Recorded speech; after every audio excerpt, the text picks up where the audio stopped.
What's up, everyone? Welcome to the video. Today we're going to take a look at how to replace the battery in this Toyota Smart Key remote fob. So this key fob is going to be for the Toyota vehicles that have a push button start ignition. It's going to be one of the options. There's a couple different ones.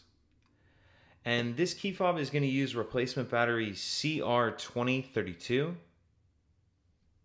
I'll put a link in the description box of this video to where you can purchase these batteries if you're in need. The first thing we need to do to change the battery is to remove the emergency key out of the bottom of the key fob.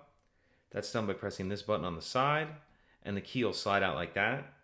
Now if you notice, this key has a little bit of a lip on it, and if we take a look at the bottom of the fob, near where we pulled it out of, we see this slot right here.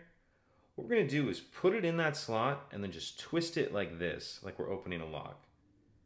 So put it in that slot, make sure you have it all the way pushed in, and then twist, and it'll pop the shell apart. And if the circuit board stays in the back like this one did, you can kind of use the lip of the key just to help get it out. A lot of times it'll just end up sitting in the back like this once you open it. But we see our battery right here. Can use the key to get under the edge of the battery and get it out. And we'll grab our new battery, and we want to make sure that we're installing that with the plus side up. Plus side up like that. Go ahead and snap that into place.